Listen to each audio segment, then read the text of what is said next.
Ինչ ճակատագիր է սպասվում, արդյոք այս գործընթացի հիմա կարելի ասել տորպեդա հարված է, եթե հաշվի առնենք նախ Ադրբեջանի հռետորաբանությունը, պահանջները նորանոր եւ նաեւ մեղադրանքները, որ իբր հրադադարը խախտում է Հայաստանը։ Արդյոք փակուղ է ինչ-որ։ Չեմ կարծում, որ փակուղ է եւ չեմ կարծում, որ ձեր գնահատականները ճիշտ են, երևի թե մի փոքր անսպասելի էր ադրբեջանական կողմի համար մեր կողմից առաջարկը ստորագրելու եւ այդ համաբանության մեջ առաջ շարժվելու երևի դրա հետ է պայմանավորված, բայց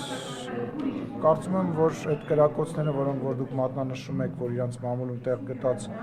կար, դրանք առանձին հետաքննության առիթ են եւ կարող են առանձին հետաքննության առիթ հանդիսանալ երկկողմ եւ այդ ուղղությամբ աշխատանքներ են տարվում, որպեսզի թե հրապարակումների հետ կապված, թե հետագայում հնարավոր հրապարակումների հետ կապված, որովհետեւ մեխանիզմ ունի, որ հնարավոր լինի շատ իրար, հնարավոր լինի նման բաներից խուսափել, բայց չէ, չեմ համարում։ Իսկ ինչու է անակնկալ Բաքվի համար, որ Հայաստանը ինչ։ Տեսեք, ես նույնիսկ այդ տպավորությունը ունեմ անցյալի հետ կապված,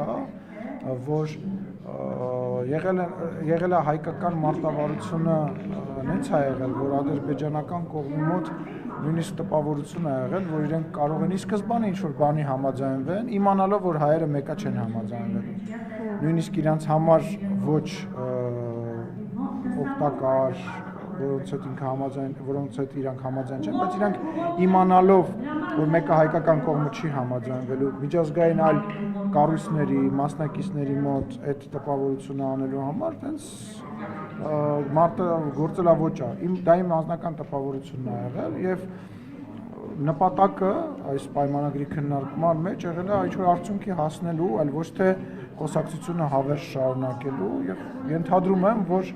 այդ երկար այս կողմ այն կողմ տանելը այդպես տպավորություն է թողել եւ հետագայում այդ արձագանքը միակողմանի հայտարարությունը,